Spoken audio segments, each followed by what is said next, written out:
the time has come. Time to fix this leaking block. Step one, I guess, drain the coolant, and then step two is disassemble this whole side of the engine. Let's get it started and let's get this thing fixed once and for all. All right, skid plate's off. Quick little drainage of the radiator.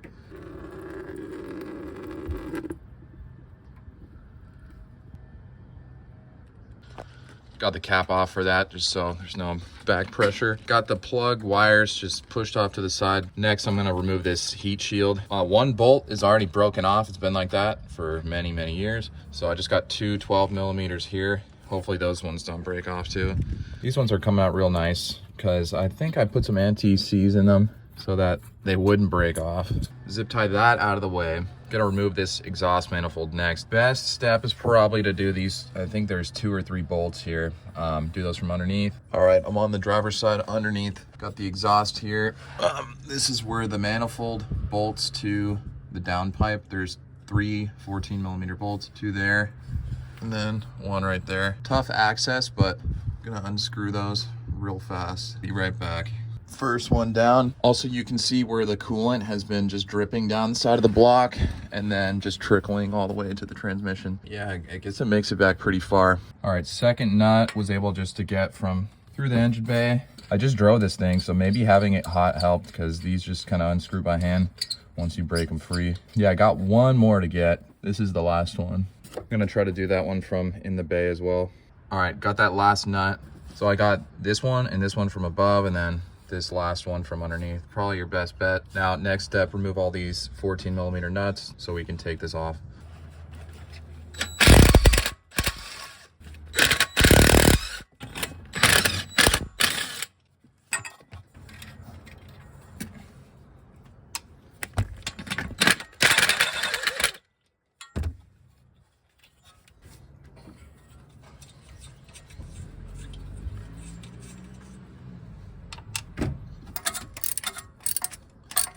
Doesn't this look so fun and easy? It's usually not like this. I replaced like all this hardware last time I was in there, even the studs, so this has been a breeze. The last nut, oh Jesus Christ. Last nut is back there. Not the easiest one to get to, but still not too bad.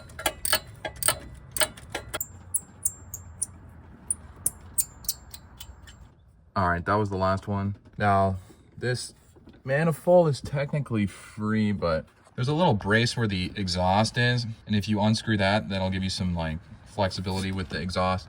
Can't remember if I have to undo that. So I'm gonna take care of these two first and see if I can get the manifold off. If I can't, then that little brace has gotta come off.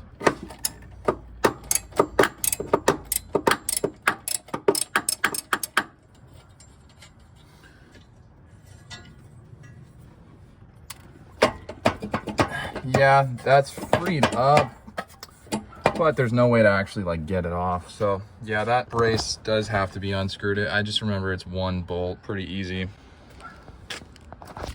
Let's take a look first. Yeah, so that just braces it here. Once you have that off, then you know you've got the exhaust is just held on by these rubber hangers, so that gives you some flexibility. So it looks like a 12 millimeter bolt. Just a side note, this exhaust pipe has cracked before. It's a common thing on these 22 REs, but I think it's because of how rigid this becomes once you clamp this down. And then if you heat it up and cool it off thousands of times, thousands of cycles, then eventually it cracks. So not the best design, but I guess if you weld it after it's cracked, it's not too bad because it's held up fine for me.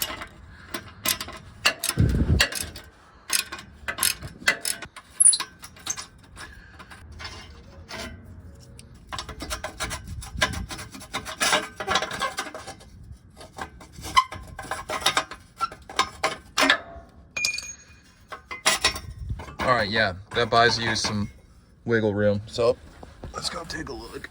All right, so just push the exhaust off there, free that up,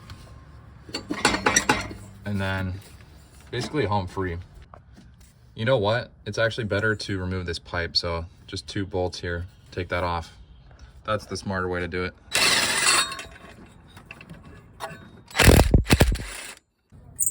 Also, this 12mm bolt has to come off. Fuck. All right, I need 2 hands, so let me just remove both of these.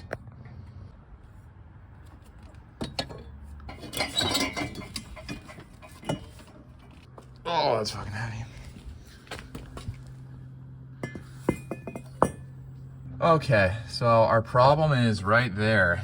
So this pipe's gotta get removed, but that's where the leak is, right there.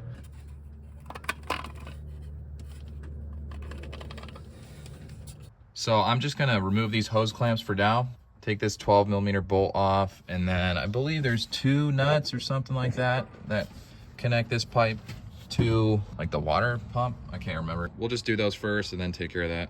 All right, got that hose removed. Yeah, there was some coolant in the heater core, so a little bit of a spill, but I got this zip tied out of the way now. So just gonna clean this up, and then looks like there's 2 12mm bolts that hold this pipe. I think it's to the timing cover actually, not the water pump. So gotta remove those 2, and then just this one 12mm, and then we'll have access. That one looks kind of annoying to get to.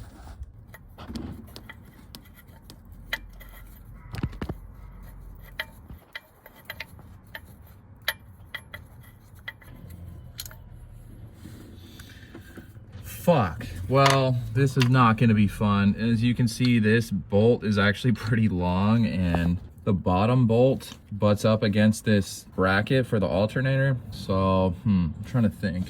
Is it possible to even remove it? I don't even think it's possible. I might just take all this apart because I was going to reseal the power steering pump and rebuild it. So, yeah, I've decided that trying to get this bolt off with all this in the way might be possible, but I got to take care of this power steering pump anyway, so I feel like the time spent dicking around trying to get that removed, I could just take all this apart and then easily get to that. So this is like the bracket for the power steering pump, but then underneath is the alternator bracket, and that's what's in the way. But I think if I remove this, I'll have much better access. So let's just start with that. I'm just gonna remove the cap, all the plug wires, get that out of the way, undo this belt, and then just start removing the power steering pump. So yeah, let me just bang that out. I feel like I know exactly how to do that.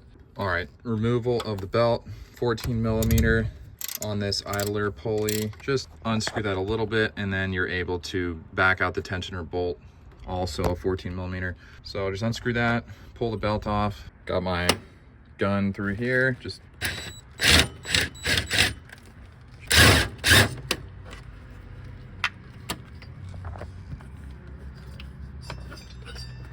all right, got the belt removed. Next up, so the bracket for the power steering pump has to come off. I'm wondering if it's a good idea to leave the power steering pump on there first and just remove the, nah, we're gonna take the pump off. Order of operations. So yeah, there's a few 14mm bolts, just gonna go around, take those off. Power steering pump should come off. I think I can actually leave the pulley on. Yeah, the pulley can stay on, it doesn't really matter. Just disconnecting this as well, it's just in the way.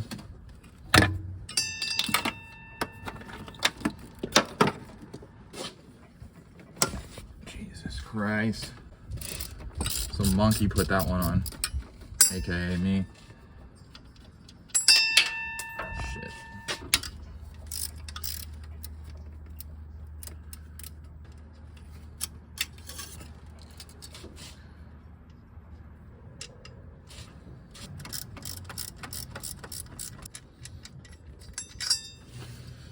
Okay, pump is loose.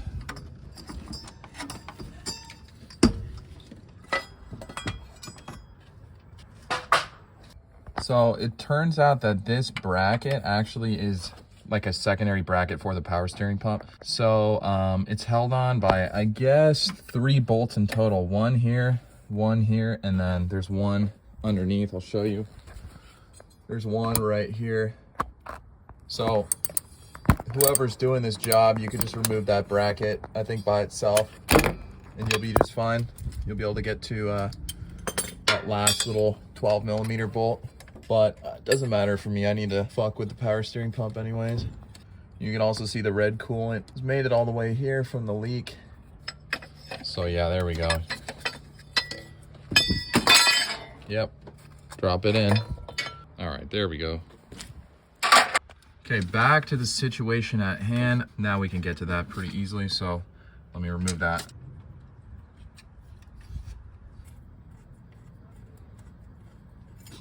A little bit of coolant. All right, so, fuck, son of a bitch. It's not fun filming and working on the car. What's up, man? You're in my video, dude. How's it going? So this is where the crack in the block is. Yeah, we're gonna fix it. But basically, I'm gonna take a break. This is a good stopping point for now. Just kind of tidy up, reorganize my tools, reassess, have a little bit of kombucha, enjoy the day a little bit. Yeah, I'll be right back. This is some good shit, man. So here we have it. This is the leak right here. You can see it. It's been leaking a long time. It's a weak spot in the casting. Step one is gonna be to grind this whole thing flat. So I'm gonna try to get an angle grinder in here and get it all the way flat. Then we'll take a blowtorch, heat the fuck out of it, and basically see what the crack is all about, see where it's at. Yeah, we'll go from there.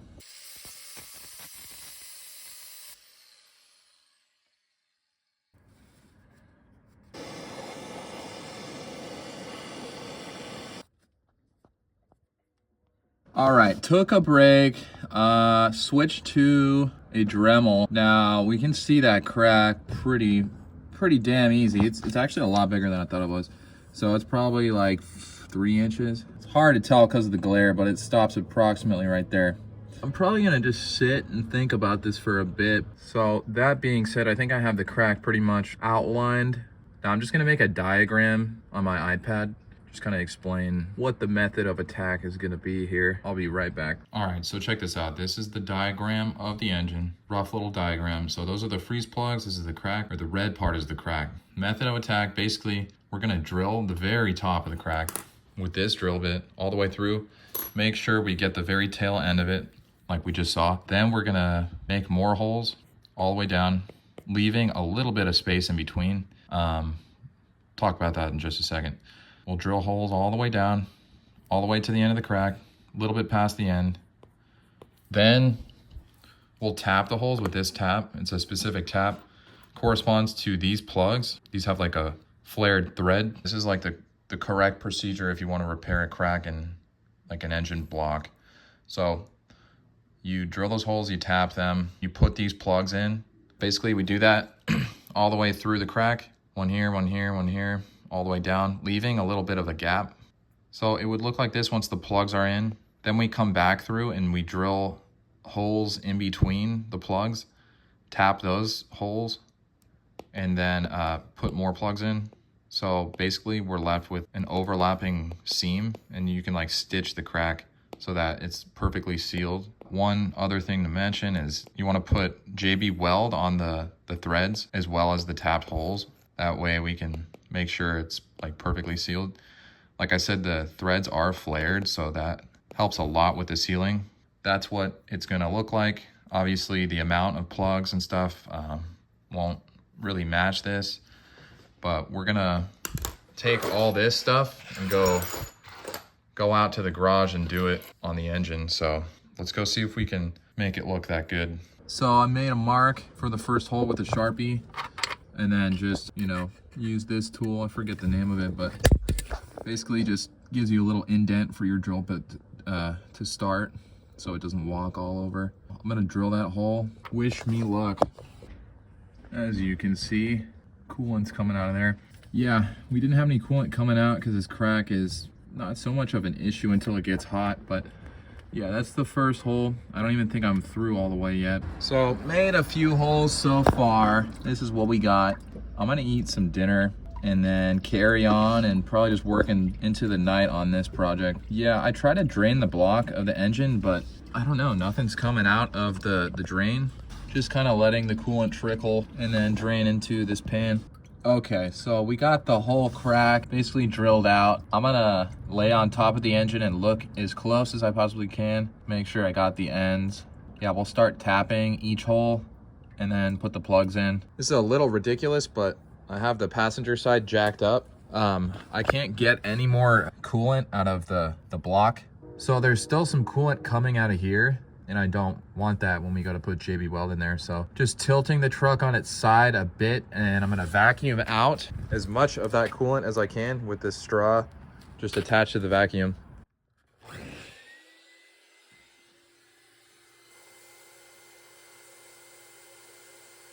All right, got the other side jacked up now after I vacuumed all that out. Got a jack stand. So now the coolant's not coming out of the hole. It's basically dry now. So I put a Q-tip in there and dried it out. Now it's time to actually proceed with the repair, and we can get some JB Weld in there without JB Weld mixing with coolant. So let's go ahead and do it.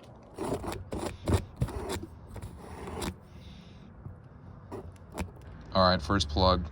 I gotta use two hands though. Nothing like doing a stressful job while trying to record it. Okay, I'm gonna torque that in by hand, and then now with a socket wrench. But I'm gonna put the phone down. I gotta pay attention, use my senses and intuition, make sure I don't fuck up. I'm just gonna cut off these 3 plugs for now.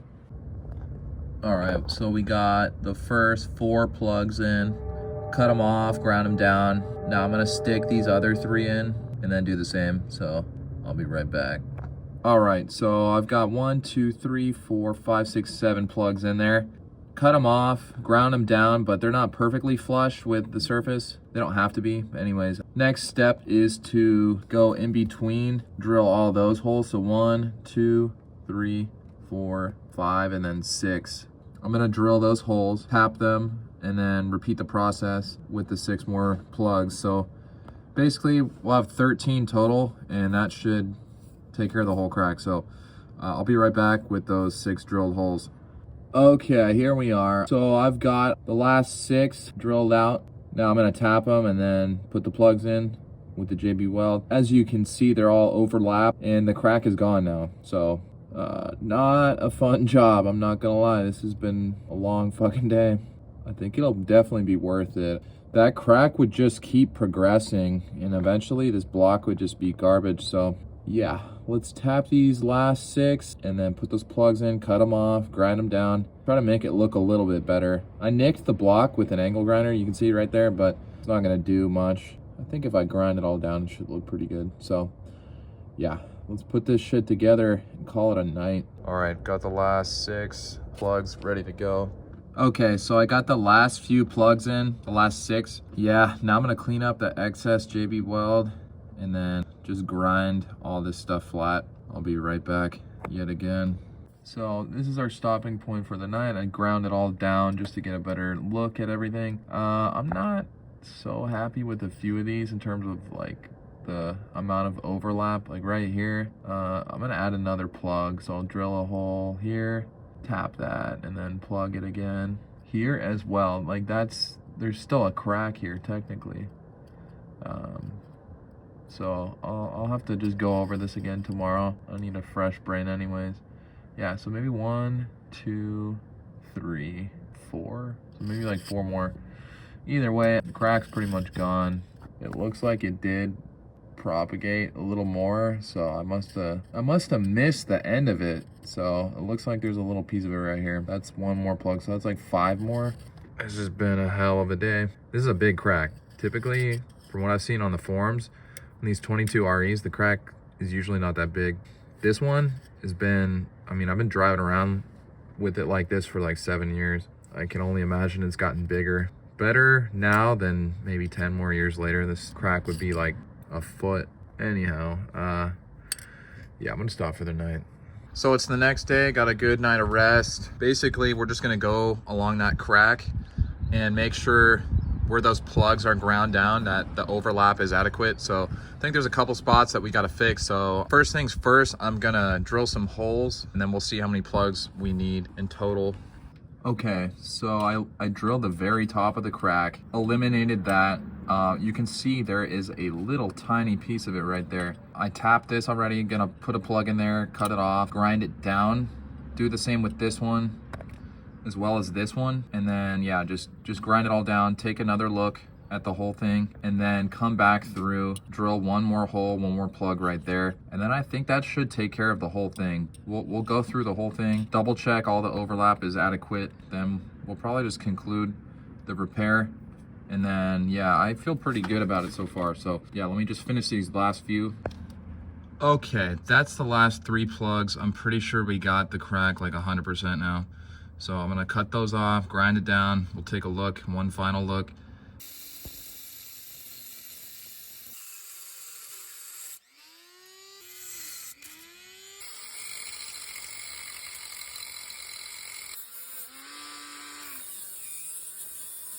So I've been working off and on, finishing this repair today. Yeah, I'm finished with it, it's done. So let's take a close look, just see what the end result is. Yeah, let me zoom up real close with some good lighting, and we'll just go through bit by bit from top to bottom. So this is the very top. Some of this stuff I didn't grind all the way perfectly flat like this. I left maybe a few thousandths protruding. It doesn't really matter. From top to bottom, let's take a look. So all this stuff overlaps good. I put an extra one here. I didn't like something there.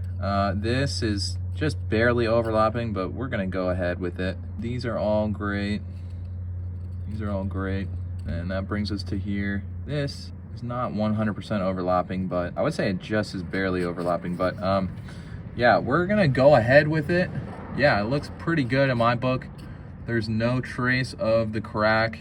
Yeah, keep in mind, I've just been heaved over the side here, drilling all these holes, trying to fix this fucking block. Yeah, that's a wrap. I'm probably gonna call it a day and put this thing together another day. I gotta get on with some other things in my life. Gonna rebuild the power steering pump. So yeah, this truck's gonna be apart for probably a couple more weeks. But that's the end of the repair for the crack in the engine block. So if you wanna go ahead and try to do this yourself, be my guest. I wouldn't recommend it. This is like, if you fuck it up, then you basically have like a broken engine. So there's like 3 things that can really happen. You can fix it perfectly, you can fix it and it still leaks, or you can just basically ruin the block.